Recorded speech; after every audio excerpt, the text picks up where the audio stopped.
तो इनकम को बढ़ाया है और कितने परसेंट बढ़ाया है, तो हमके खर्च करा 75% की फ्रैक्शन वैल्यू 3/4, तो हमके कि ये खर्चा होगा ये इनकम, हमके इनकम कितने बॉक्स है 4 बॉक्स में से खर्च कितना करेगा 3 बॉक्स, कहा कि इनकम को बढ़ा दो कितने परसेंट, तो 20%, तो इस वाले बॉक्स में भी 20 बढ़ेगी, इसमें भी 20, इसमें भी 20 और इसमें भी कितना 20, कहा कि खर्च को बढ़ा दो 10%, तो इसमें भी 10, इसमें भी 10 और इसमें भी कितना 10। अब देखो इनकम बढ़ी 20, खर्चा बढ़ा 10, तो हम कह के बताओ बचाया कितना, तो 20 रुपया मिले 10 खर्च कर दिए तो बचाए कितने 10। यहाँ देखो 20 रुपया मिले 10 खर्च कर दिए तो बचाए कितने 10, 20 मिले 10 खर्च कर दिए तो बचाए कितने 10, 20 मिले खर्च एको नहीं किया तो बचा कितने लिए 20, तो टोटल कितना बचाया 20 10 30 10 40 और 50। और ये देखो बॉक्स कितना है एक, तो एक बॉक्स में कितना 50, यानी कि उसकी बचत में वृद्धि होगी कितने परसेंट की 50। क्लियर है बात, अरे बोलो, चलो एक और कर लो फिर आगे चलो, क्वेश्चन लिखो। एक व्यक्ति, क्वेश्चन ने हमसे ये कहा कि एक व्यक्ति अपनी इनकम का कितना खर्च करता है 75%, का मान कितना होता है 3/4। आप हमेशा ध्यान रखना कि जो हर है ये क्या होगी इनकम, जो अंश है ये क्या होगा खर्चा, तो हमके इनकम कितना है 4, खर्चा कितना है 3, तो हमके कि इनकम है 4 बॉक्स, तो हमके खर्च कितना किया 3, कहा कि इनकम को बढ़ा दो 20%, तो यहाँ भी 20 बढ़ेगा, यहाँ भी 20, यहाँ भी 20 और यहाँ भी कितना 20, कहा कि खर्च को बढ़ा दो 10%, यहाँ भी 10 बढ़ेगा, यहाँ भी 10 बढ़ेगा, यहाँ भी कितना बढ़ेगा 10। अब देखो इनकम 20 बढ़ी खर्चा 10, यानी बचाया कितना आपने 10, हम कहे 20 रुपया मिले 10 खर्च कर दिए तो बचाया आपने कितना 10, 20 मिले 10 खर्च कर दिए तो बचाया कितना 10, 20 मिले खर्च को नहीं किया तो पूरा कितना बचा 20। तो हम कहे कि देखो टोटल कितना, तो टोटल कितना, तो 20 10 30 10 40 और 10 कितना 50, तो आंसर हो जाएगा कितना 50% यानी 50%। नेक्स्ट क्वेश्चन, अगला सवाल। एक व्यक्ति, एक व्यक्ति अपनी इनकम का, अपनी इनकम का 83.3%, 83 होल 1/3%, 83 सही 1/3%, 83 सही 1/3% खर्च कर देता है, 83 सही 1/3% खर्च कर देता है, खर्च कर देता है, यदि उसकी इनकम को, यदि उसकी इनकम को, यदि उसकी इनकम को, इनकम यानी आय को, यदि उसकी इनकम को यानी आय को 15% बढ़ा दिया जाए, जबकि उसके खर्च को 12% कम कर दिया जाए, जबकि उसके खर्च को 12% कम कर दिया जाए, खर्च को 12% कम कर दिया जाए, तो बताइए कि खर्च को 12% कम कर दिया जाए, तो बताइए कि, तो बताइए कि कर दिया जाए, तो बताइए कि उसकी बचत में, तो बताइए कि उसकी बचत में, उसकी बचत में कितने प्रतिशत की कमी या वृद्धि होगी, तो बताइए कि उसकी बचत में कितने प्रतिशत की कमी या वृद्धि होगी, कमी या वृद्धि होगी ये बात बताना है। अब इधर देखो 83 सही 1/3% का मान होता है कितना 5/6। हम सब जानते हैं कि जो हर है ये हमारी क्या होगी इनकम, और जो अंश है ये हमारा क्या होगा खर्चा, तो हमके इनकम कितने बॉक्स है 6, तो इनकम है कितने बॉक्स 6, तो ये देखो 1 2 3 4 5 और 6, खर्चा कितने बॉक्स 5, कहा कि इनकम बढ़ी है कितना, तो बताइए 15%, तो यहाँ भी 15, यहाँ भी 15, यहाँ भी 15, यहाँ भी 15, यहाँ भी 15 और यहाँ भी 15, इनकम बढ़ी है कितना 15। अच्छा देखो खर्च कम हुआ है और खर्च कितना कम हो रहा है, अरे बोलो कितना 12, तो यहाँ पे खर्चा कम हुआ है 12, तो यहाँ भी 12 कम होगा, यहाँ भी 12 कम होगा, यहाँ भी 12 कम, यहाँ भी 12 कम, यहाँ भी कितना कम 12, यहाँ पे खर्चा होगा नहीं क्योंकि खर्चा कितने 5 बॉक्स। हमके एक बात बताओ, अब देखो तुम्हें रुपया मिला कितना, तो घर वालों ने तुमको रुपया दिया कितना 15, कितना दिया 15, और तुमने क्या किया कि अब तुम पहले से कम खर्च करने लगे, और अगर तुम पहले से कम खर्च करोगे तो रुपया बचेगा तुम्हारे पास। और तुम कितना कम खर्च कर रहे हो, 12, यानी ये 12 और बचा ले रहे हो। तो टोटल तुम कितना बचा ले रहे हो, 27। अरे बोलो कितना बचा है, 27। देखो इनकम बढ़ी है 15 रुपया, और खर्चा भी तुमने कम कर लिया अपना 12 रुपया, तो टोटल तुमने बचाया कितना, खर्चा कम करोगे बचेगा ना। तो 12 यहाँ से बचा, 15 यहाँ से मिला, तो टोटल कितना, 27। तो यहाँ से भी कितना, 27, यहाँ से भी कितना, 27, यहाँ से भी कितना, 27, यहाँ से भी कितना, 27, यहाँ से भी 27। यहाँ से देखो, यहाँ इनकम बढ़ी 15, खर्च में कुछ नहीं हुआ, तो कितना बचेगा, 15। तो आपके टोटल देखो ऐड करो तो 27, 27, 27, 27, 135, और 135 में जोड़ोगे कितना, 15, यानी उसकी बचत में वृद्धि होगी कितने परसेंट की, देखिए क्लियर है बात। तो उसकी बचत में वृद्धि हो जाएगी, और कितने की वृद्धि होगी, तो हो जाएगी कितने की, 150। क्लियर है बात, अरे बोलो, तो हो जाएगी 150% की वृद्धि। ठीक है, अब लिखो नेक्स्ट, अगला सवाल लिखो। तीन व्यक्ति ए बी सी, तीन व्यक्ति ए बी सी की आय का अनुपात, आय यानी इनकम, आय का अनुपात 5:6:7 है, 5:6:7 है, 5:6:7 है, 7 है, तथा 5:6:7 है, तथा 7 है, तथा इनकी बचत का अनुपात, बचत का अनुपात 2:3:4 है, तथा इनकी बचत का अनुपात, बचत का अनुपात, अनुपात 2:3:4 है। यदि सी, यदि सी अपनी 21,000 रुपए की इनकम में से, यदि सी अपनी 21,000 रुपए की इनकम में से, 21,000 रुपए की इनकम में से 9,000 रुपए, 21,000 रुपए की इनकम में से 9,000 रुपए, 9,000 रुपए, 9,000 रुपए, 21,000 रुपए की इनकम में से 9,000 रुपए, 9,000 रुपए खर्च कर देता है। 21,000 रुपए की इनकम में से 9,000 रुपए खर्च कर देता है, तो बताइए कि ए का खर्चा कितना होगा। तो बताइए कि ए का खर्च कितना होगा, तो बताइए कि ए का खर्च कितना होगा, तो बताइए कि ए का खर्च कितना होगा, ये बात बताना है। तो बताइए कि ए का खर्च कितना होगा, कितना होगा। अब इधर देखो ध्यान से, यहाँ पे देखो हमसे क्या कहा है कि ए बी और सी, तो ये किसका रेशियो है, इनकम का। ये रेशियो किसका है, सेविंग का।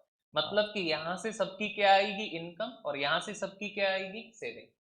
तो हमको किसके बारे में पता है, सी के बारे में, कि सी की इनकम कितना है, 21,000 में से खर्च कितना कर दिया, 9,000। तो हमके बताओ बचाएगा कितना। तो 21 में से 9 खर्च कर दिया, तो 9 माइनस करो तो बचाएगा कितने हजार, 12। यानी सी की जो बचत है वो कितनी, 12,000। अब देखो सी की इनकम यूनिट में कितनी है, 7 यूनिट, लेकिन ये है कितना, तो सी की इनकम कितनी, 21,000। तो हमके 7 यूनिट 21,000, तो 1 यूनिट का मान 3,000। हमें ए के बारे में बताना है, तो ए की इनकम देखो कितना है, तो ए की जो इनकम है वो कितने यूनिट है, तो ए की इनकम कितना है, 5 यूनिट। तो 3 गुणा 5 तो हो जाएगा कितना, 15,000। हम कहें कि इधर बताओ जो हमारा ए है इसका, हम कहें कि अच्छा बताओ कि ए की बचत कितना। तो देखो सी की बचत कितना है, 12 है। तो सी की बचत यूनिट में कितना है, 4 यूनिट। तो 4 यूनिट बराबर कितना, 12,000। तो हमके 1 यूनिट का मान कितना, तो काटोगे तो कितना, 3,000। तो हमके कि सी की जो बचत है वो कितनी है, तो हमके 12,000, 4 यूनिट 12, तो 1 यूनिट 3। हमको ए के बारे में बताना है, तो 1 यूनिट 3,000, तो 2 यूनिट कितना, 6,000। तो हम कहें कि इसकी बचत है कितनी, 6,000। हमको बताना है इसका खर्चा। क्या बताना है? खर्चा। तो हमके की इनकम है 15,000 में से बचा ले रहा है 6,000, तो इसका मतलब खर्च कितना किया? तो खर्च किया है कितना? तो खर्च किया है, और कितना खर्च किया है? 9,000। क्लियर है बात? तो खर्च किया कितना? 9,000। तो आप हमेशा ध्यान रखना कि हम कहें कि सी है, कौन है हमारा? सी। तो आप हमेशा ध्यान रखोगे कि सी की इनकम दे रखी है कितना? 21। सी का खर्चा दिया है 9, तो हमके 21 में से 9 खर्च कर दिया, तो बचाएगा कितना? 12। अब देखो रेशियो में ना, सी की इनकम कितनी है? 7 यूनिट, लेकिन सी की इनकम कितना है? 21,000। तो 1 यूनिट 3,000, तो हमें ए का बताना है। ए का 5 यूनिट, तो ए की इनकम 5 दिया कितना? 15,000। यहाँ पे देखो, अगर हम बचत देखें तो सी की बचत कितनी है? 12,000। सी की बचत यूनिट में कितना? 4 यूनिट। 4 यूनिट 12,000, तो 1 यूनिट 3,000। हमें तो ए के बारे में बताना है, तो 2 यूनिट, तो 3 दूना कितना? 6। अब देखो ए की इनकम 15,000, बचत 6,000, हमको तो खर्चा बताना है। तो देखो 15,000 कमाया में बचा पा रहा है 9,000, तो मतलब खर्च कितना कर, बचा रहा है 6,000, तो खर्च कितना कर दिया? 9,000। क्लियर है बात? एक और कर लो, फिर चलते हैं आगे। क्वेश्चन लिखो। 3 व्यक्ति ए बी और सी, 3 व्यक्ति ए बी और सी, ए बी और सी, ए बी और सी की आय का अनुपात यानी इनकम का रेशियो, की आय का अनुपात यानी इनकम का रेशियो, आय का अनुपात यानी इनकम का रेशियो, आय का अनुपात यानी इनकम का रेशियो, रेशियो, आय का अनुपात यानी इनकम का रेशियो, रेशियो, रेशियो 7:8:9 है, 7:8:9 है, तथा इनकी बचत का अनुपात 3:4, 4:5 है, तथा इनकी बचत का अनुपात 3:4:5 है, 3:4:5 है, 3:4:5 है, 5 है, 3:4:5 है, 3:4:5 है। यदि सी अपनी 36,000 की इनकम में से, सी अपनी 36,000 की इनकम में से 11,000 रुपए खर्च करता हो, सी अपनी 36,000 रुपए की इनकम में से 11,000 रुपए खर्च करता हूं, 11,000 रुपए खर्च करता हूं, 11,000 रुपए खर्च करता हूं, तो बताइए कि ए का खर्चा कितना होगा? तो बताइए कि ए का खर्चा कितना होगा? तो बताइए कि ए का खर्चा कितना होगा, ये बात बताना है। तो बताइए कि ए का खर्चा कितना होगा, ये बात बताना है। ए का खर्चा कितना होगा, ये बात बताना है। अब यहाँ पे देखो, अब अगर हम तुमसे ये कहें कि हमको एक बात बताओ, यहाँ पे देखो, हम कहे कि इनकी इनकम का रेशियो 7:8:9, बचत का रेशियो 3:4:5।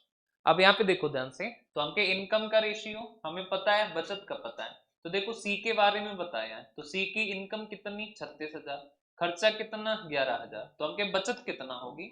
तो देखो 36 में से 11 खर्च कर दिया, तो बचाएगा कितना? तो बचाएगा कितना? 25,000। कितना बचाएगा? 25। तो हमके बचाएगा 25,000। तो सी की इनकम है 9 यूनिट, लेकिन इनकम है कितना? 36,000। तो हमके कि 1 यूनिट का मान, तो 9 से काटोगे तो कितना? 4,000। तो हमके कि 1 यूनिट 4,000, तो हमको ए के बारे में बताना है। तो ए की इनकम कितने यूनिट है? तो ए की इनकम देखो कितने यूनिट है? 7। तो हमके 1 यूनिट 4, तो 7 यूनिट कितना? तो 7 गुणा 4 यानी कितना? 28,000। हमके इधर देखो, यहाँ पे सी की बचत कितनी है? 25,000, लेकिन यूनिट में कितनी है? 5। तो 5 यूनिट 25,000, तो हमके 1 यूनिट का मान कितना? तो काटोगे तो 5,000। और अगर 1 यूनिट 5,000, तो हमके एक ही बचत कितना है? 3 यूनिट, तो 5 दिया कितना? 15। तो एक ही बचत आ गई कितना? 15,000। तो अगर एक ही इनकम पूछे तो 28, बचत पूछे तो 15, हमसे क्या पूछा है? खर्चा। तो आप ध्यान रखना कि खर्चा कितना, तो इनकम 28 में बचा पा रहा है 15, तो खर्च कितना कर दिया, तो माइनस कर दो तो आ जाएगा कितना 13,000, तो हो जाएगा कितना 13,000 यानी 13,000। ठीक है, तो करेक्ट आंसर होगा आपका कितना 13,000, और 13,000 का मतलब कितना 13,000। नेक्स्ट अगला टाइप लिखो, टाइप नंबर 3 4 कितना है, 3 होना चाहिए या 4, 3 3 होना चाहिए, based on error. Type number 3 और टाइप का नाम है बेस्ड ऑन एरर, एरर त्रुटि पर आधारित, त्रुटि पर आधारित, आधारित बेस्ड ऑन एरर, त्रुटि पर आधारित, बेस्ड ऑन एरर, त्रुटि पर आधारित, बेस्ड ऑन एरर, त्रुटि पर आधारित। क्वेश्चन लिखिए, त्रुटि पर आधारित, बेस्ड ऑन एरर, क्वेश्चन लिखो, बोले क्वेश्चन लिखिए, त्रुटि पर आधारित यानी बेस्ड ऑन एरर। क्वेश्चन लिखो, एक छात्र से किसी संख्या को, एक छात्र से किसी संख्या को, किसी संख्या को, किसी संख्या को 5/4 से, 5/4 से गुणा करने को कहा गया, 5/4 से गुणा करने को कहा गया, लेकिन उसने गलती से, लेकिन उसने गलती से, गलती से, लेकिन उसने गलती से, गलती से 4/5 से गुणा कर दिया, लेकिन उसने गलती से 4/5 से गुणा कर दिया, 4/5 से गुणा कर दिया, तो बताइए कि गलती से 4/5 से गुणा कर दिया, तो बताइए कि, तो बताइए कि उसके उत्तर में यानी आंसर में, तो बताइए कि उसके उत्तर में यानी आंसर में, उसके उत्तर में यानी आंसर में कितने प्रतिशत से, तो बताइए कि उसके उत्तर में यानी आंसर में कितने प्रतिशत की त्रुटि हुई, तो बताइए कि उसके उत्तर में यानी आंसर में कितने प्रतिशत की त्रुटि हुई, कितने प्रतिशत की त्रुटि हुई, तो बताइए कि उसके आंसर में यानी उत्तर में कितने प्रतिशत की, कितने प्रतिशत की त्रुटि हुई, कितने प्रतिशत की त्रुटि हुई, तो बताइए कि उसके आंसर में यानी उत्तर में कितने प्रतिशत की त्रुटि हुई, ये बात हमको बताना है, बताना है। तो बता दो कितने, कितने 36, पक्की बात है। चलो देखो, अच्छा अब हमके अच्छा एक बात बताओ कि क्वेश्चन ने हमसे क्या कहा कि एक छात्र से कहा कि जाओ कि एक संख्या है और तुम ना इससे गुणा करना, और कितने से गुणा करके आना, तो गुणा करके आना 5/4 से, लेकिन भाई क्या किया कि गुणा कर दिया कितने से 4/5। क्लियर बात। तो यहां से देखो, अगर वो गुणा करता कितने से, अगर वो संख्या में गुणा करता कितने से, तो 5/4 से, तो उसका जो आंसर आता वो कैसा आता, सही। और बोलो कैसा आता, सही। लेकिन भाई ने क्या किया कि गुणा कर दिया कितने से, जल्दबाजी में 4/5 से, अब जो आंसर आया है वो कैसा है, गलत। और बोलो कैसा है, गलत। तो आप कुछ ना करो, रेशियो कर दो, तो ये संख्या क्या हुई, कट गई। 5 इधर आएगा तो ये कितना 25, 4 इधर जाएगा तो ये कितना 16, यानी संख्या वास्तव में आनी कितनी चाहिए 25, लेकिन गलत कितनी आई है 16। तो हमके कितने का डिफरेंस, तो कितने का डिफरेंस, डिफरेंस ही त्रुटि होता है, तो कितने का 9, 9 का अंतर आया कितने से, तो 25 से, और परसेंट के लिए गुणा कितना 100, 25 से काटोगे 4 और 9 चौको कितना 4, तो उसके आंसर में त्रुटि है कितने परसेंट की, तो आंसर हो जाएगा कितना 36। आप हमेशा ध्यान रखना कि क्वेश्चन ने क्या कहा कि एक छात्र से कहा है कि भाई तुम गुणा कर दो, संख्या में गुणा कितने से करना है, 5/4 से। कितने से, 5/4। अगर 5/4 से गुणा करता तो उसका आंसर कैसा आता, सही सही। अरे बोलो कैसा आता, सही सही। लेकिन भाई ने क्या किया कि गुणा कर दिया कितने से, 4/5 से। तो अब जो आंसर है वो कैसा है, गलत। अरे बोलो कैसा है, गलत। तो हम क्या देखो, ये इससे ये क्या हुआ, कैंसिल। अब हमके 5 × 5 कितना, 25। 4 × 4 कितना, 16। हमके पहले आंसर कितना आना आया, 25। आना कितना चाहिए, 25। आया कितना, 16। तो आपके की गलत वाला 16 है। तो कितना कितना अंतर आया, 9 का। कितने से, तो सही वाले आंसर यानी 25 से गुना 100। 25 से काटो 4 और 9 × 4 करोगे तो ये कितना आ जाएगा, 36। तो जो राइट आंसर है वो हो जाएगा कितना, 36। और 36 का मतलब कितना, 36%। क्लियर बात। अरे बोलो नेक्स्ट, अगला सवाल। इसका दूसरा तरीका यही है जो हमने किया है, वही है, कोई अंतर नहीं है इसमें। तो ये 5/4, 4/5 का इस क्रॉस मल्टीप्लाई कर दो तो कोई मतलब नहीं होता, सेम ही है। यही कॉन्सेप्ट है, यही शॉर्ट ट्रिक है। नेक्स्ट क्वेश्चन लिखो। एक छात्र से एक छात्र से किसी संख्या को एक छात्र से किसी संख्या को 4/7 से गुणा करने को कहा गया। 4/7 से गुणा करने को कहा गया, लेकिन उसने गलती से 3/5 से गुणा कर दिया। लेकिन उसने गलती से 3/5 लेकिन उसने गलती से 3/5 से गुणा कर दिया। 3/5 से गुणा कर दिया। तो बताइए कि उसके उत्तर में यानी आंसर में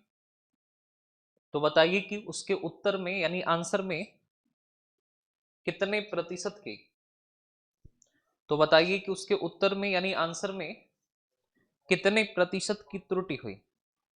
तो बताइए कि उसके आंसर में यानी उत्तर में कितने प्रतिशत की त्रुटि हुई। कितने प्रतिशत की त्रुटि हुई उसके आंसर में यानी उत्तर में कितने प्रतिशत की त्रुटि हुई, ये बात हमको बताना है। तो बताइए कि उसके उत्तर में यानी आंसर में कितने प्रतिशत की त्रुटि हुई, ये बात हमको बताना है। कितने प्रतिशत की त्रुटि हुई, ये बात हमको बताना है।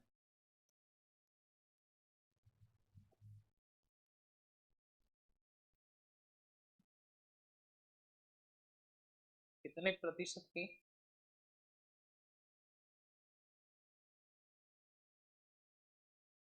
प्रतिशत की त्रुटि हुई, ये बात बताना है।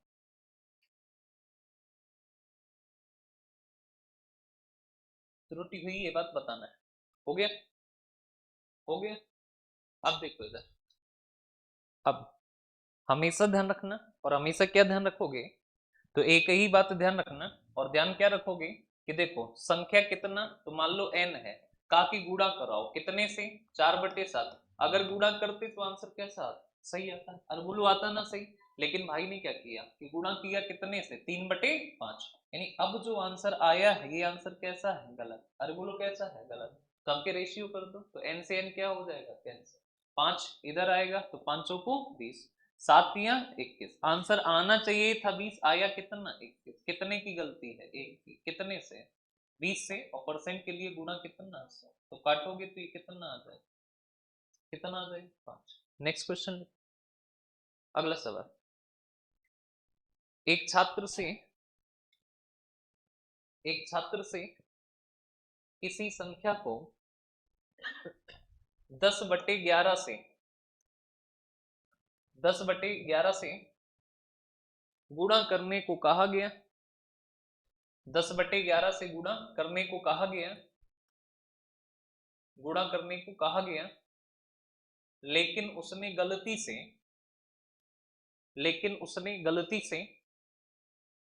गलती से 10/11 से भाग कर दिया।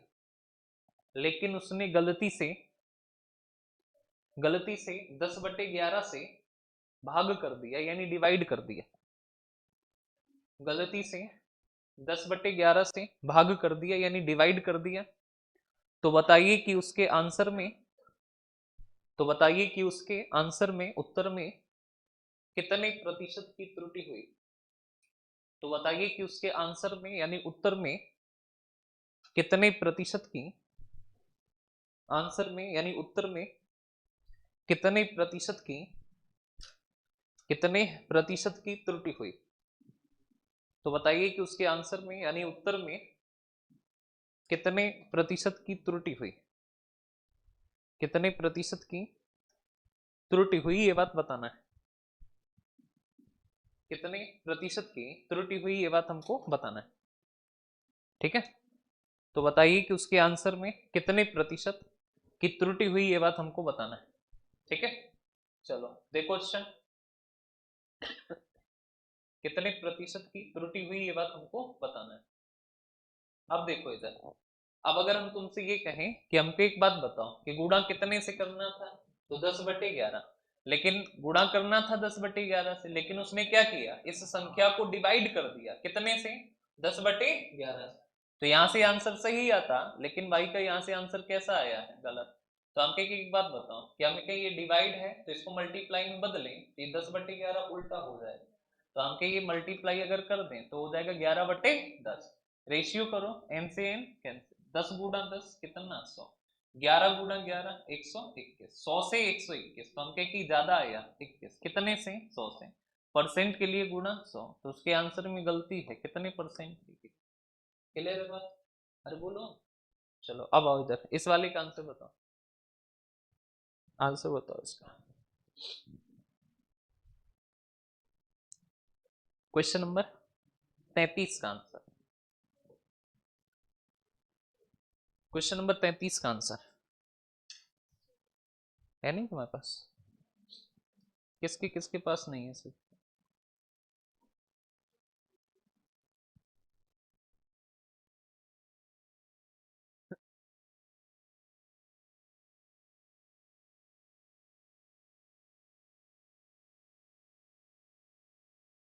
और सबके पास है? तुम्हारे पास।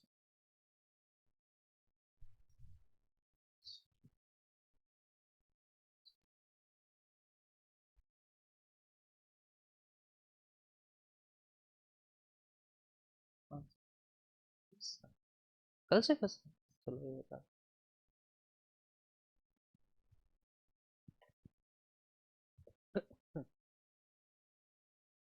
इसका बताओ, दो क्वेश्चन होंगे ऐसे, दोनों बताओ।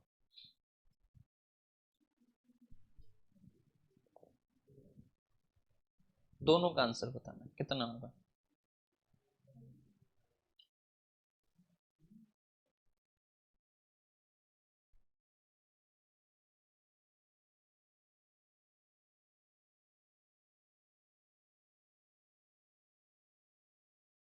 हाँ, क्या रीजनिंग की है? दे रहे हैं मैथ्स की।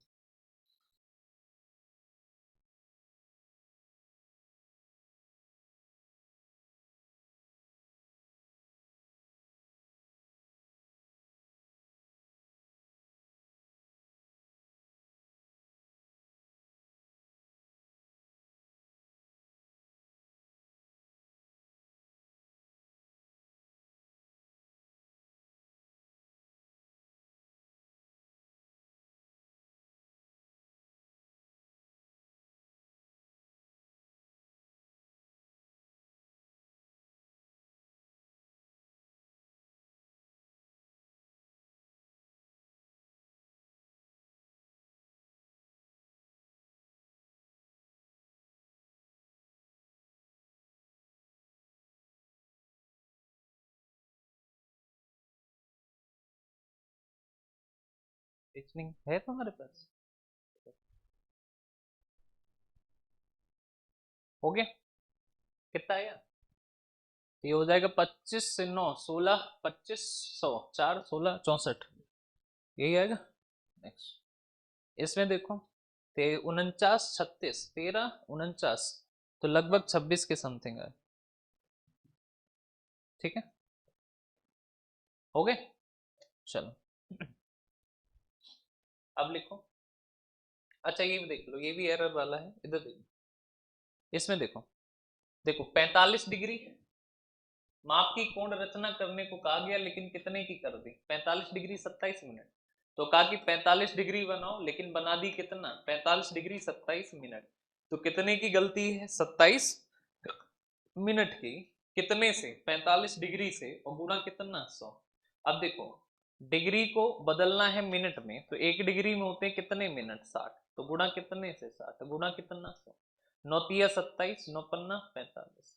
5 से काटोगे 20, 20 से काटोगे 3, और 3 से काटोगे 1, तो आ जाएगा कितना? 1। तो गलती जो है वो कितने परसेंट की? 1। ठीक है, ये ध्यान रखना। 45 डिग्री कोण बनाने को कहा गया, बना कितना दिया? 45 डिग्री 27 मिनट। तो कितना ज्यादा बना दिया? 27 मिनट। तो गलती है कितने की? 27 मिनट की। कितने से? 45 से। और परसेंट के लिए गुणा कितना? 100। तो ये देखो, तो हमके इस 45 डिग्री को बदलोगे मिनट में, तो गुणा कितने से? 60। तो हमके 9 तिया 27, 9 पन्ना 45। अब यहाँ पे देखो, 5 से काटो 20, 20 से 3, 3 से 1, तो हो जाएगा कितना? क्लियर है बात? तो जो करेक्ट आंसर है वो हमारा कितना हो जाएगा? 1 हो जाएगा। ठीक है, इस पे आ जाओ। अब टाइप का नाम लिखो नेक्स्ट। टाइप नंबर,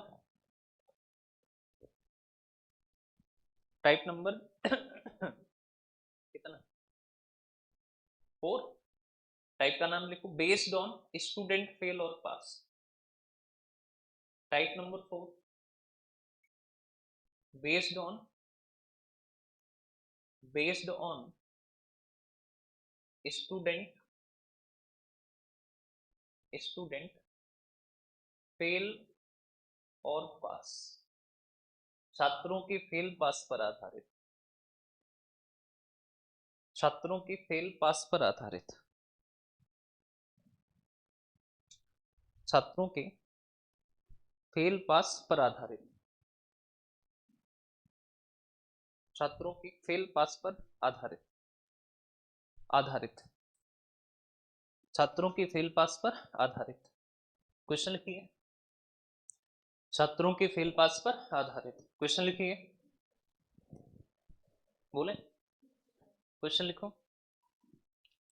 छात्रों के फेल पास पर आधारित। क्वेश्चन लिखिए, बेस्ड ऑन स्टूडेंट फेल और पास। क्वेश्चन लिखो। एक परीक्षा में एक परीक्षा में 2 छात्रों ने भाग लिया। 2 छात्र मतलब 2 स्टूडेंट। एक परीक्षा में 2 छात्रों ने भाग लिया यानी पार्टिसिपेट किया। 2 छात्रों ने भाग लिया यानी पार्टिसिपेट किया। एक छात्र को एक छात्र को एक छात्र को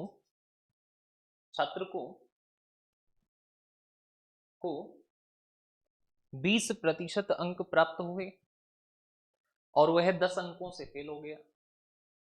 एक छात्र को 20% अंक प्राप्त हुए और वह 10 अंकों से फेल हो गया, 10 अंकों से फेल हो गया।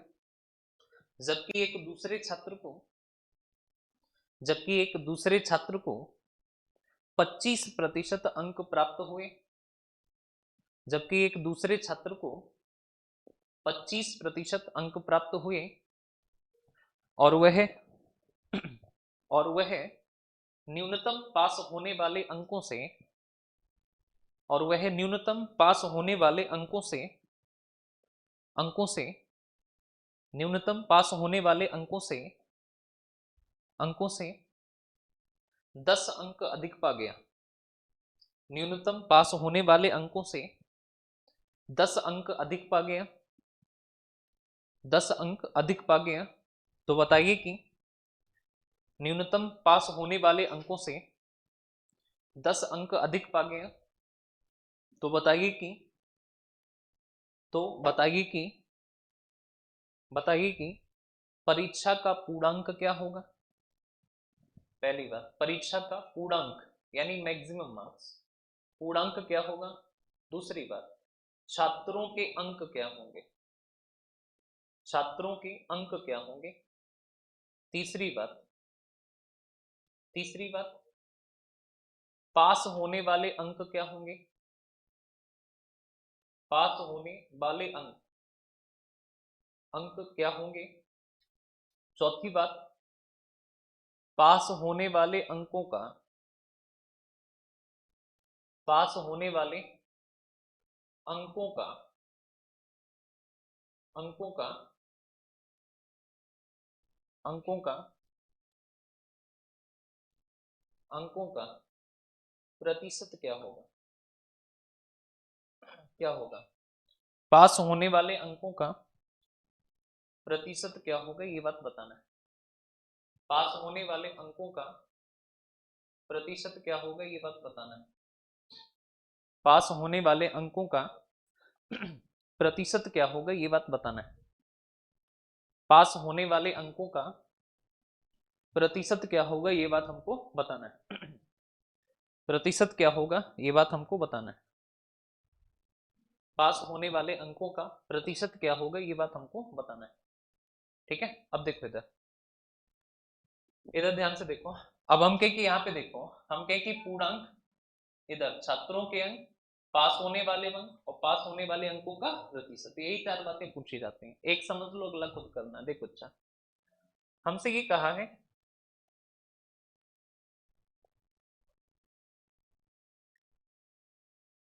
कि एक परीक्षा में कितने छात्रों ने भाग लिया, दो। पहले वाले को कितना अंक मिले, तो बताया कितना परसेंट, 20%। तो हमके 20% अंक मिले और ये फेल हो गया, और कितने अंकों से फेल हुआ है, 10। तो हमेशा ध्यान रखना कि जब भी स्टूडेंट फेल होगा तो आप क्या लगाओगे, माइनस। क्या लगाओगे, माइनस। दूसरे वाले को कितना मिला, 25%, और ये पास होने वाले अंकों से अधिक पाया है, और कितने अधिक पाया है, 10।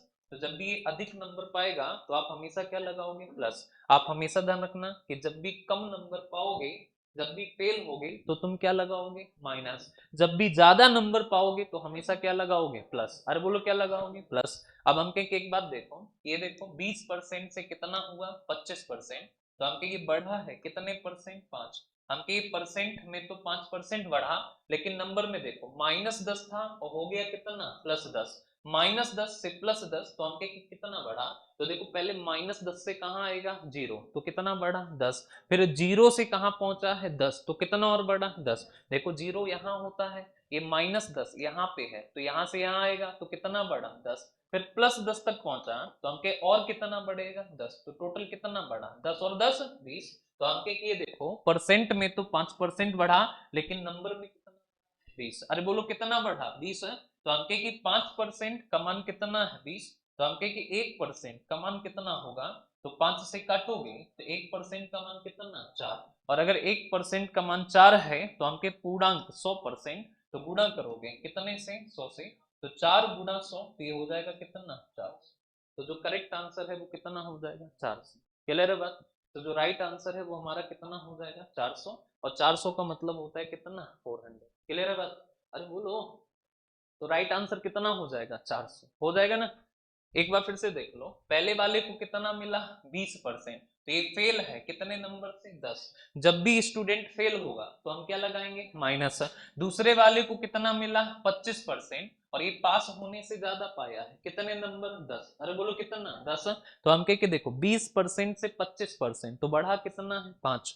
-10 से +10, तो हम कह के कितना, तो -10 से +10, तो हम कह कितना बढ़ा, तो माइनस में 10 से +10 हो गया, तो बड़ा कितना है, 20। अरे बोलो कितना, 20। तो हमके 5% का मान कितना, 20। तो 1% का मान 5 से काटोगे तो कितना, 4। और अगर 1% 4 है तो पूर्णांक 100% कितना होगा, 400। एक बात पता चली। अब देखो हमें बताना है स्टूडेंट्स के मार्क्स। क्या बताना है, स्टूडेंट्स के मार्क्स यानी छात्रों के अंक। तो आप हमेशा ध्यान रखना कि पूर्णांक कितना है, 400। पहले वाले छात्र को कितना मिला, 20। फेल पास से मतलब नहीं, मिला कितना, 20%। तो हमके 400 का 20% कितना होगा, तो हो जाएगा कितना, 80।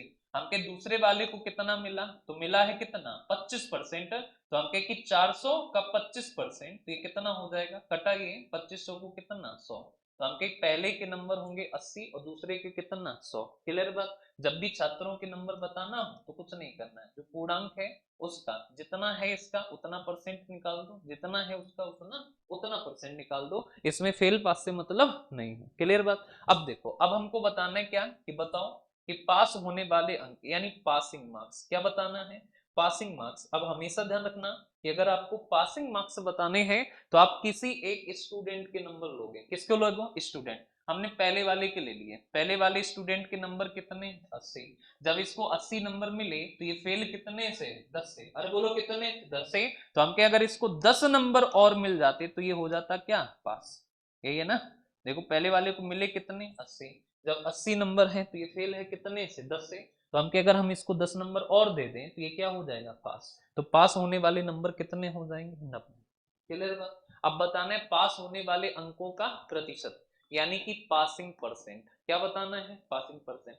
पासिंग परसेंट का मतलब इतना सा है कि जो पास होने वाले नंबर हैं ये परसेंट में कितना, तो हमके पास वाले नंबर कितने? 90 है। पूर्णांक कितना है? 400, और परसेंट के लिए गुणा 100। 0 0 कटा, 4 से काटोगे तो आ जाएगा कितना? साढ़े। तो हो जाएगा कितना? क्लियर बात। अरे बोलो। तो हमें चारों बातें पता चल गई कि जो पूर्णांक है मैक्सिमम मार्क्स वो कितना होगा? 400। स्टूडेंट के मार्क्स पहले के 80, दूसरे के 100। पासिंग मार्क्स तो कितने? 90। और पासिंग परसेंट कितना? तो हो जाएगा 22.5। आपको ना सिर्फ एक बात ध्यान रखनी है कि जब भी स्टूडेंट फेल होगा तो हम क्या लगाएंगे? माइनस। जब भी स्टूडेंट पास होने से ज्यादा नंबर लाएगा तो हम क्या लगाएंगे? प्लस। तो हम कहेंगे 20 से 25 हुआ तो बढ़ा कितना? 5%। नंबर माइनस में 10 थे, प्लस में 10 हो गए तो कितने बढ़े? तो 10 और 10 20। तो 5% 20, तो 1% 4, तो 100% 4। क्लियर बात। अब छात्रों के अंक कैसे निकालते हैं? तो पूर्णांक का जितना जितना परसेंट है वही कर दो। तो आपके पूर्णांक है 400, पहले के नंबर कितना? 20%। तो 400 का 20% 80। पूर्णांक है 400, दूसरे के कितने? 25%। 400 का 25% कितना हो जाएगा? 100। तो आपके पहले के नंबर 80 और दूसरे के नंबर कितना? 100। तो पहले के 80 और दूसरे के कितना? 100। दूसरे के कितना? 100। अब अगर हम तुमसे ये कहें कि हमको एक बात बताओ कि ये है पासिंग मार्क्स, ये हमारा क्या है? Passing marks. कैसे पता करोगे?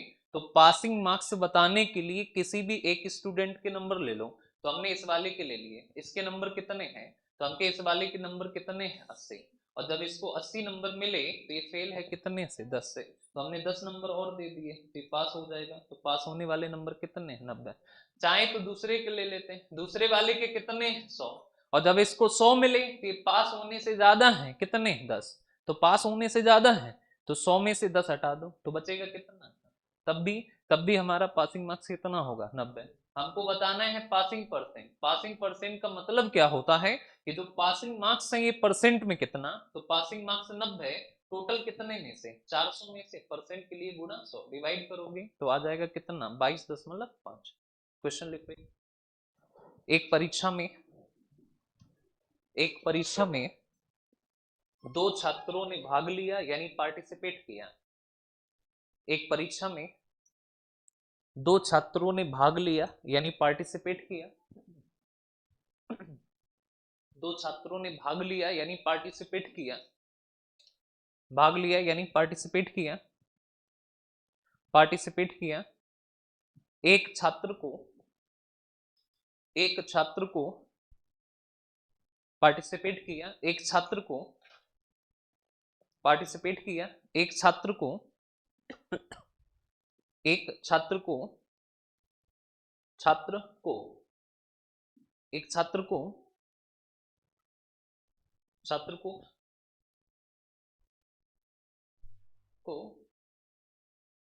15% अंक प्राप्त हुए। 15% अंक प्राप्त हुए और वह 12 अंकों से फेल हो गया। और वह 12 अंकों से फेल हो गया। जबकि एक दूसरे छात्र को जबकि एक दूसरे छात्र को 20% अंक प्राप्त हुए।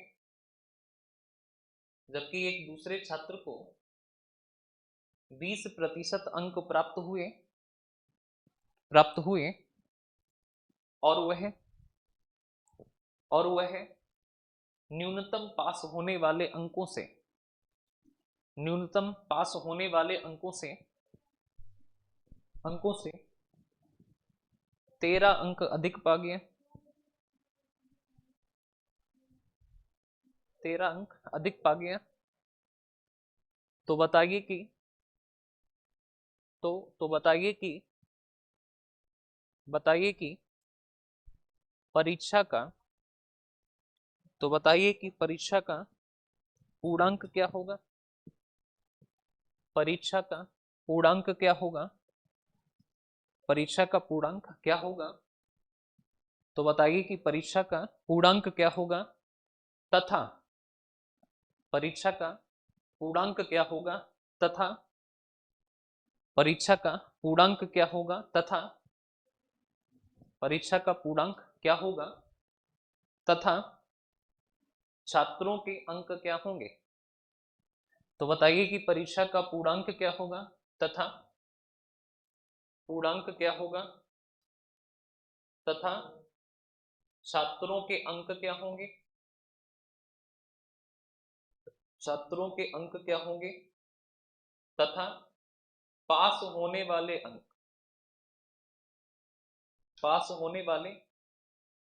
क्या होंगे? अंक क्या होंगे तथा पास होने वाले अंकों का पास होने वाले अंकों का प्रतिशत क्या होगा?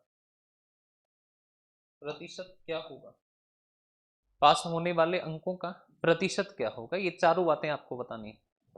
पास होने वाले अंक क्या होंगे तथा पास होने वाले अंकों का प्रतिशत क्या होगा, ये बात बताना है। प्रतिशत क्या होगा ये बात बताना है। अब इधर देखो 15% तो 12 से फेल, 15% है तो ये फेल है कितने से? 12। तो आप कहें कि 15% फेल है 12 नंबर। जब भी फेल होगा तो हमेशा क्या लगाओगे? माइनस। दूसरे को मिला 20%, पास होने से ज्यादा पाया। कितने ज्यादा पाया? 13। तो आप हमेशा ध्यान रखना कि 15% से 20% तो बढ़ा है कितना? 5%। परसेंट में तो 5%, लेकिन नंबर में कितना? तो माइनस में 12 से हुआ कितना? +13। तो पहले 12 बढ़ा फिर 13, तो टोटल कितना बढ़ेगा? 25। तो 5% 25, तो 1% का मान तो काटोगे तो कितना? 5। तो पूर्णांक हमेशा होता है 100%। तो गुणा करोगे 100 से, तो 5 गुणा 100 यानी कितना हो जाएगा? 500। तो हमके पूर्णांक कितना आ गया? 500। अच्छा, पूर्णांक अगर 500 है तो आप हमेशा ध्यान रखना कि छात्रों के अंक तो पहले वाले के कितने हैं? तो 500 और का कितना परसेंट? 15। तो 500 का 15% निकाल दो तो ये कितना होगा? 75। दूसरे वाले के कितने हैं? 20%। तो हम कहेंगे 500 और का कितना परसेंट? 20%। 500 का 20% कितना होता है? तो होता है कितना है? 100। तो हम कहेंगे 100 होगा। अच्छा, पासिंग मार्क्स क्या होंगे? तो किसी भी एक स्टूडेंट के नंबर ले लो, हमने पहले के लिए कितने हैं? 75। और जब इसको 75 मिले तो ये फेल है कितने से? 12। तो हमके फेल है 12 से, तो 12 और दे दिए, तो पास होने वाले नंबर कितने? 87। तो पासिंग मार्क्स कितने? 87। अब बताना है पासिंग परसेंट। और पासिंग परसेंट का मतलब क्या है? तो पासिंग परसेंट का इतना सा मतलब है कि जो पास होने वाले नंबर है ये कितना परसेंट, पूर्णांक कितना है? 500 और परसेंट के लिए गुणा 100। 5 से काटोगे 5 एक कम 5 सत्ते 35, 500 को 20, तो हो जाएगा 17 और दशमलव कितना है? 4। ठीक है, तो पासिंग परसेंट हो जाएगा 17.4%। ठीक है, तो 17 और दशमलव कितना? 4%। अब आ जाओ क्वेश्चन, इस पे आ जाओ। अच्छा, एक क्वेश्चन और ले, क्वेश्चन लिखो। एक परीक्षा में पास होने के लिए एक परीक्षा में पास होने के लिए आवश्यक अंकों का प्रतिशत 33 है। 33%। आवश्यक अंकों का प्रतिशत 33 यानी 33 है। आवश्यक अंकों का प्रतिशत 33% है, 33% है, 33% है,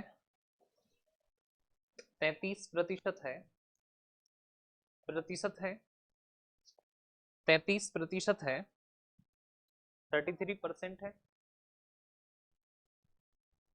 यदि एक छात्र को यदि एक छात्र को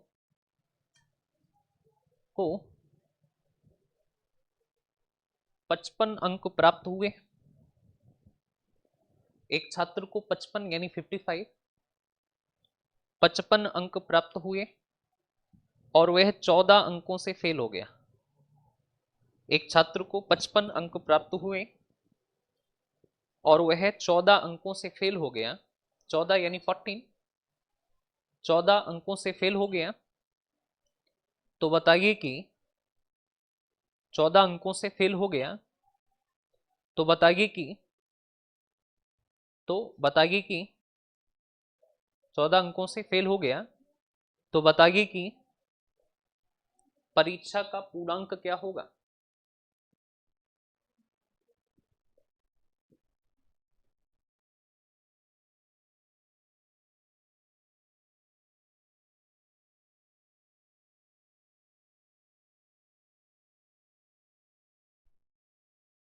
तो बताइए कि परीक्षा का पूर्णांक क्या होगा, ये बात बताना है।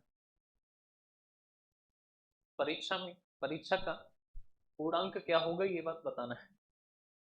तो देखो, कहा है कि पास होने के लिए जरूरी नंबर कितने हैं, तो कितने, 33। यानी कि अगर तुम ले आओ कितने नंबर, 33%, तो हम कहेंगे कि तुम पास हो गए।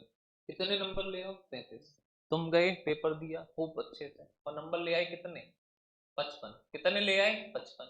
तो हमने पूछा कि क्या हुआ, तो तुम कहे फेल हो गए। कि कितने से फेल हो गए, कि 14 से। हम के कितने नंबर हैं, तो के 55। फेल कितने से हो, 14। तो हम के इसका मतलब है तुम्हारे होने चाहिए थे 14 और होने चाहिए थे। यानी कितने होने चाहिए थे, 69। और अगर 69 होते तो तुम क्या होते, पास। तो हम के ये भी पास होने वाले नंबर, ये भी पास होने वाले नंबर। तो पास होने वाले नंबर परसेंट में 33, लेकिन है कितना, 69। तो 1% का मान 33 से काटोगे तो कितना, 3। तो पूर्णांक हमेशा 100% होता है मैक्सिमम मार्क। तो गुणा कितने से, तो 3 गुणा 100 करोगे, ये हो जाएगा कितना, 3। तो जो पूर्णांक होगा वो कितना हो जाएगा, 3 से। क्लियर बात है? हाँ। अच्छा हाँ, ये 23 कर लो 33 की जगह। वो दिमाग में मेरे उतना ही चल रहा था, या 23 कर लेना, 23%, 23%। ठीक है, तो 23% है पास वाले। तो 23% बराबर 69, तो 1% 3, तो 100% कितना। ठीक है, चलो नेक्स्ट लिखो। एक परीक्षा में एक परीक्षा में पास होने के लिए एक परीक्षा में पास होने के लिए आवश्यक अंकों का प्रतिशत, आवश्यक अंकों का प्रतिशत, आवश्यक अंकों का प्रतिशत, आवश्यक अंकों का प्रतिशत, प्रतिशत 45% है।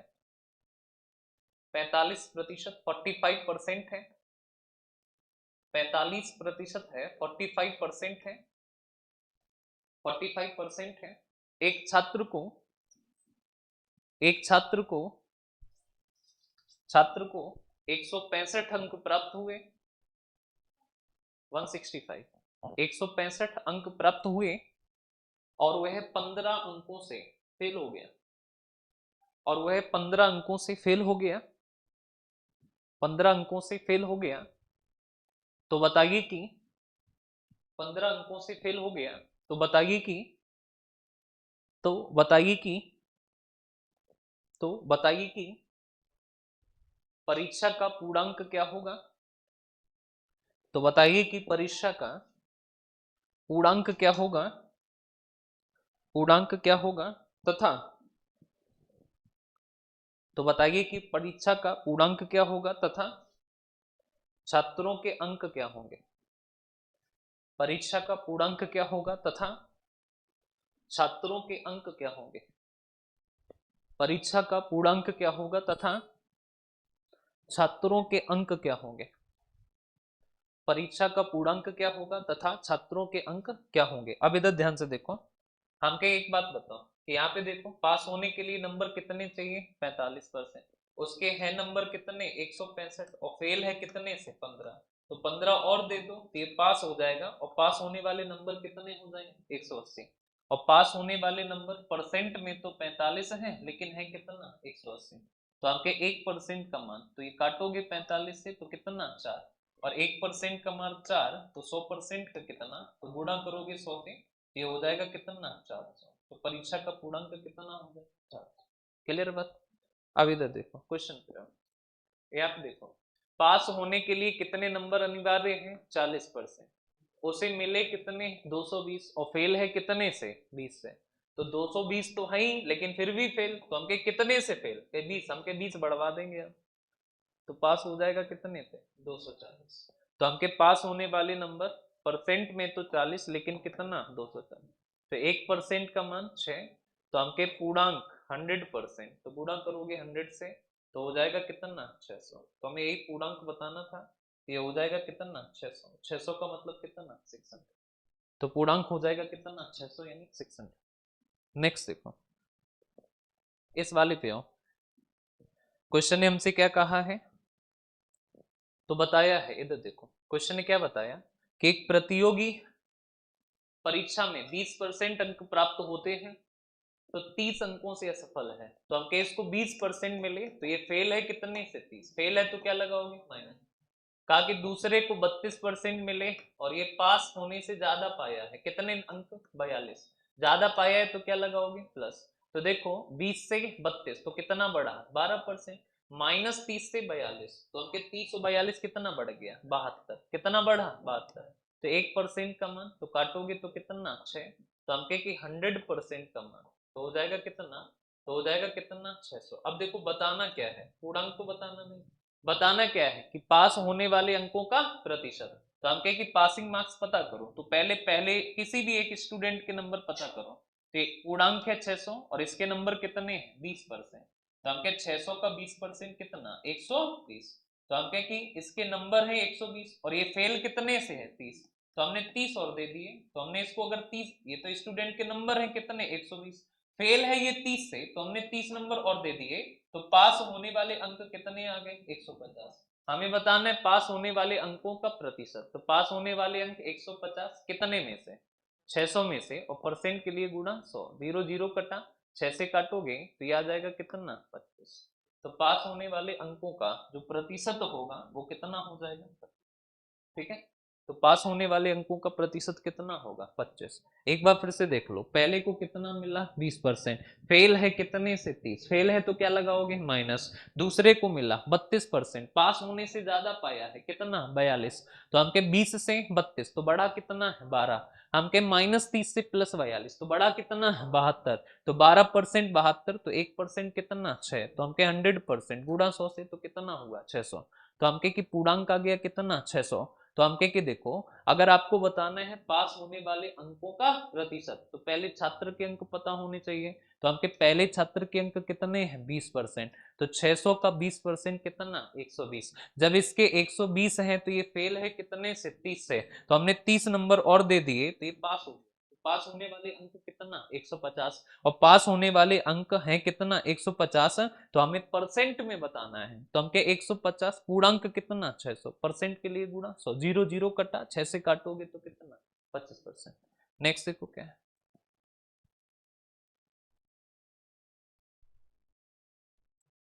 ये हुआ, देखो अच्छा, कहा कि दो विद्यार्थी एक परीक्षा में शामिल होते हैं, एक छात्र को दूसरे से 9 अंक अधिक मिलते हैं और उसके अंक दोनों के अंकों के योग का 56% है, तो देखो मान लो दो लोग हैं, ठीक है, तो हम कहें कि दोनों के अंकों का योग होगा कितना 100%, ठीक है। अच्छा एक को मिले हैं, मान लो ए है और इसको मिल गए दोनों के योग का 56%, यानी कितना, इसको मिल गए कितना 56, तो हम कहें कि देखो a प्लस बी 100 में से इसको 56 हो गए, तो हम कहें कि बी के कितने बचे, बी के कितने बचे, तो 100 में से 56 तो यही पा गया, तो बी के कितने बचे 44, तो हम कहें कि इसको कितना ज्यादा मिला, तो इसको ज्यादा मिला कितना, तो 56 44 से कितना ज्यादा है 12, अरे बोलो कितना 12, तो इसको अधिक मिला है 12%, लेकिन अधिक कितना मिला है 9, तो हमें बताना है उनका प्राप्तांक, तो हमके 12% बराबर 9, तो 1% बराबर कितना, तो 9/12, तो हमके इसका प्राप्तांक कितना है 56%, तो हमके 56% बताना है तो गुणा 56 से, और इसका प्राप्तांक है कितना 44, और 44% बताना है तो गुणा कितने से 44, तो ये देखो 3 तिया 9, 3 चौकू 12, 4 से काटोगे 14 और तिया कितना 42, तो इसके होंगे 42, तो इसके देखो तो 3 तिया 9, 3 चौकू 12, 4 से काटोगे 11 तिया कितना 33, तो इसके होंगे कितना 33, तो एक के होंगे 42 और एक के कितना 33, तो एक के 42 और एक के कितना 33, तो हो जाएगा कौन, ऑप्शन है। इसको देखो क्या है, चलो ये तुम्हारा SW है, घर से करना। अच्छा तुम कोई सवाल बता रहे थे, कौन सा, 30, 30, 30।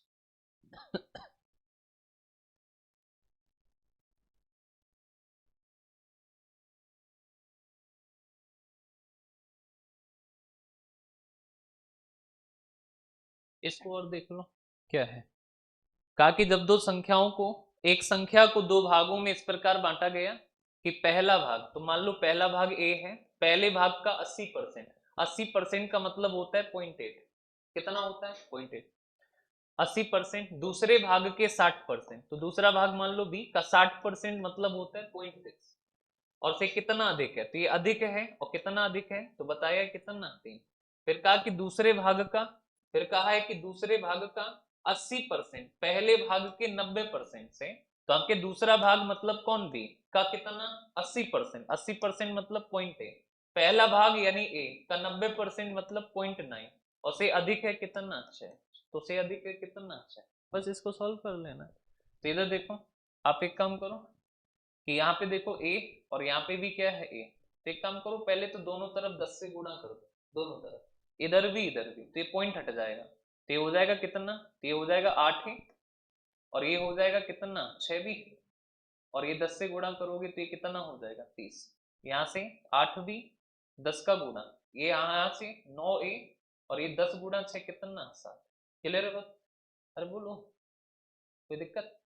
अब देखो इसको सॉल्व कर लो, तो कोई भी एक बराबर कर लो, चाहे ए चाहे बी, तो हमने ए को बराबर कर लिया, तो यहाँ पे गुणा कितने का करें, तो देखो ये 8 है और ये कितना है 9, तो हमके यहाँ गुणा कर दो 9 से, और यहाँ गुणा कर दो कितने से 8, तो ये देखो इससे ये क्या होगा, जोड़ोगे कट जाएगा, यहाँ से 9 छिक्का कितना 54, माइनस का 54 भी, यहाँ से देखो यहाँ पे 8 अट्ठे कितना 64, प्लस का कितना 64 भी, और बराबर, तो 9 तिया कितना 27, और ये देखो 8 सिंह कितना 48, जोड़ा है तो क्या करोगे प्लस, तो ये हो जाएगा हमारा, माइनस करोगे तो बचेगा 10 भी, और बराबर कितना 8 और 7 15, और 4 और 3 कितना 7, तो बी का मान आ जाएगा कितना 75।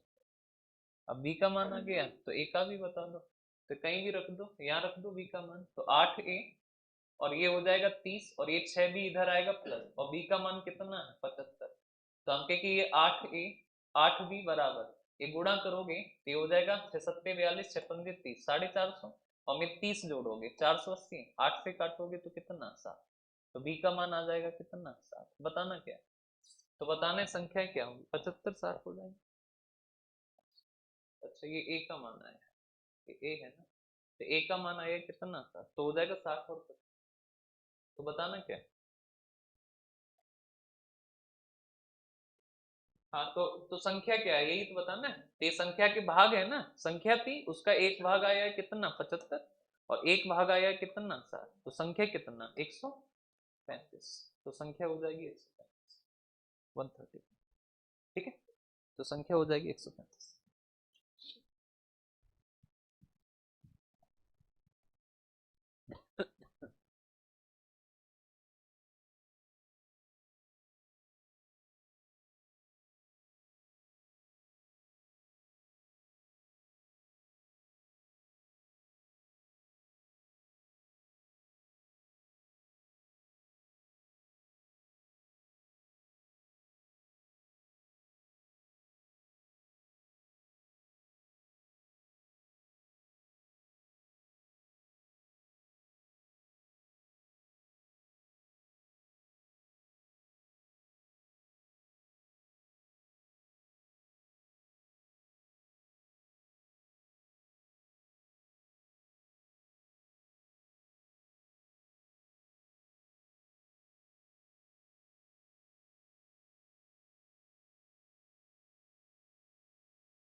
चलो भाई अब जीएस निकाल।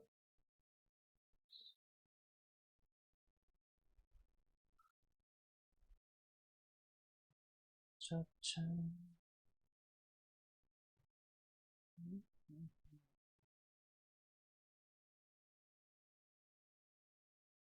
कहाँ तक लिखा दिया हमने, कुछ लिखा है क्या?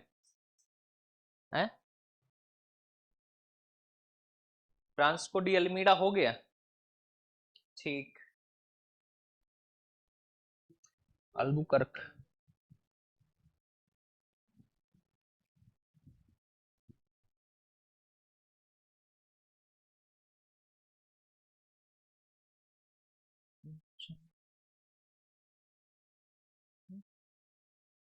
अल्बुकर्क।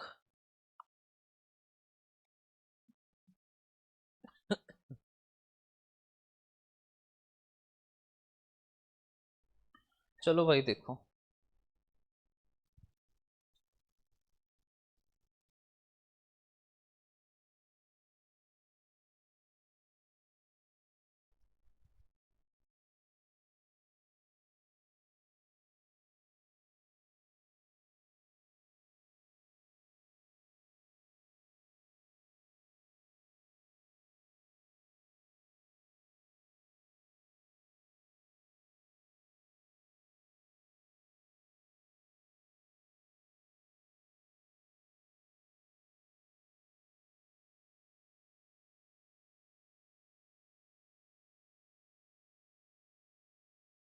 चलो भैया देखो इधर। हमको जरूरत तो इतनी की है ना, इसको हटाओ।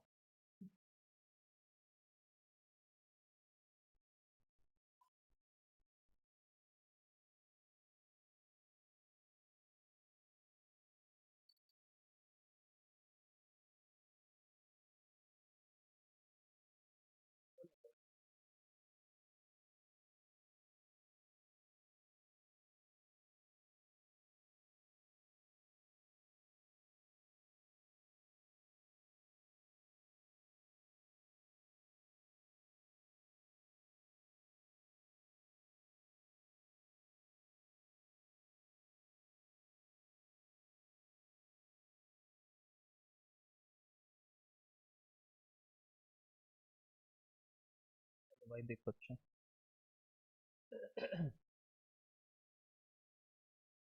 तो ये वाला जो तुमको एरिया दिख रहा है, ये वाला येलो वाला, ये क्या है? यूरोप। ठीक है। इधर वाला ये सब क्या है? एशिया। ये सब क्या है? एशिया। ठीक है। अब देखो इधर, एशिया में जो है ये तुम्हारा भारत है, ये नेपाल है, इसके ऊपर ये आपका पाकिस्तान है, ये कौन है? अफगानिस्तान। इधर अब यहाँ पे देखो, ये वाला जो पार्ट तुमको दिख रहा है, ये वाला पार्ट, ठीक, ये वाला जो है इटली है, ये वाला फ्रांस है, ये वाला आपका जर्मनी है, ये वाला जो है ये स्पेन है, और ये जो छोटा सा दिख रहा है यहाँ पे,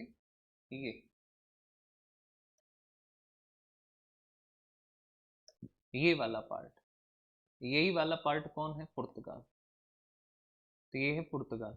अब देखो यहाँ पे, पुर्तगाल जो है वो यहाँ से चलते हैं, और यहाँ से चल के जो है पहली बार जो निकला वो हेनरी नेविगेटर, वो यहाँ तक आएगा। ये जो है ये अफ्रीका का क्या है? तट है। तो ये चलेगा कहाँ? अफ्रीकी तट पर। अफ्रीकी तट का, अफ्रीका के तट की खोज करेगा हेनरी नेविगेटर। हेनरी नेविगेटर के बाद कौन आएगा? तो दूसरे नंबर पे आएगा बार्थोलोमियो डियास। ये कहाँ तक जाएगा? तो ये जाएगा,